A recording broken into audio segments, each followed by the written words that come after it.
سر میں سودا بھی نہیں دل میں تمنا بھی نہیں، سر میں سودا بھی نہیں دل میں تمنا بھی نہیں، لیکن اس ترک محبت کا بھروسہ بھی نہیں۔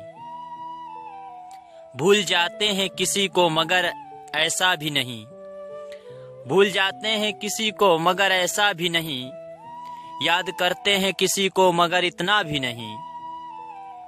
ایک مدت سے تیری یاد بھی آئی نہیں ہمیں، ایک مدت سے تیری یاد بھی آئی نہیں ہمیں، اور ہم بھول گئے ہوں تجھے ایسا بھی نہیں۔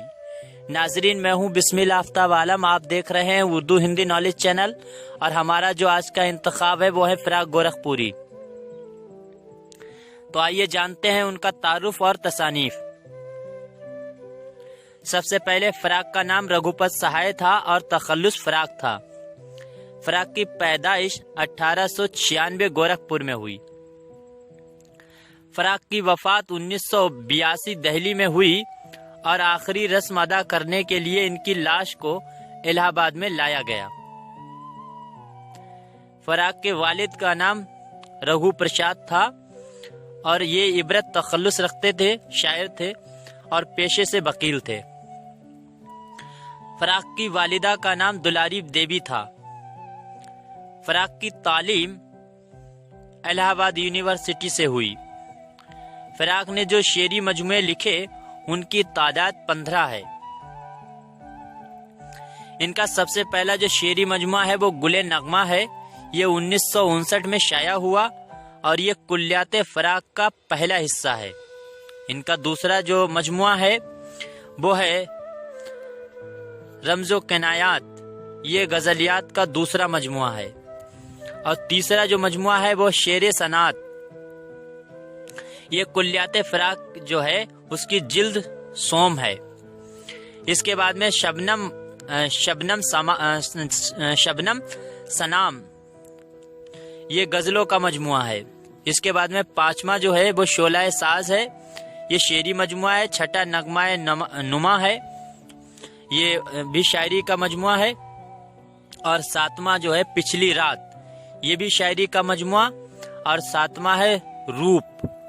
یاد رکھنا یہ بہت ہی اہم ان کا مجموعہ ہے روپ، یہ اس میں رباعیات یکجا کی گئی ہیں۔ اس کے بعد میں نما جو ہے وہ رنگ و نور ہے، عشقیہ اشعار کا مجموعہ۔ اس کے بعد میں 10واں جو ہے روح کائنات ہے، 11واں روح رانا ہے، 12واں مثال ہے، اور 13واں روح قیامت ہے، اور 14واں جو ان کا مجموعہ ہے وہ ہے سرگم، اور آخری جو مجموعہ ہے وہ ہے بزم زندگی رنگ شاعری۔ اس کے بعد میں فراق کی جو اور تصانیف ہیں 2، یہ نثری تصانیف ہیں۔ اس میں سب سے پہلے حاشیے، یہ مضامین کا مجموعہ ہے، اور دوسرا جو ہے وہ تصنیف ہے اردو بھاشا اور ساہتیہ ہندی، یہ دونوں نثری تصنیف ہیں۔ اس کے بعد فراق نے اردو نظم کو 1 درجن سے زیادہ اور اردو نثر کی آدھے درجن سے زیادہ جلدیں ترتیب دی ہیں۔ فراق نے ہندی ادب کی اصناف پر متعدد جلدیں تحریر کی، اور ساتھ ہی ساتھ انگریزی ادب و ثقافتی موضوعات پر 4 کتابیں لکھی ہیں۔ فراق نے رومانی تنقید کی ابتدا کی تھی۔ اب جانتے ہیں فراق کو حاصل ہوئے اعزازات اور انعامات۔ سب سے پہلے انہیں گل نغمہ پر 1961 میں اتر پردیش اردو اکیڈمی ایوارڈ ملا۔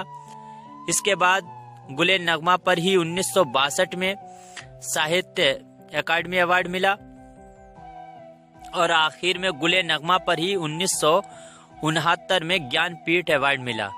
یاد رکھنا اردو ادب میں سب سے پہلے گیان پیٹھ پرسکار حاصل کرنے والے شاعر فراق گورکھپوری ہیں۔ اس کے بعد میں فراق کو جو ہے 1968 میں پدم بھوشن اور سوویت لینڈ نہرو ایوارڈ بھی ملا۔ فراق کو 1970 میں اکیڈمی فیلوشپ سے بھی نوازا گیا، اور آخر میں ان کو ایک اور جو انعامات حاصل ہوا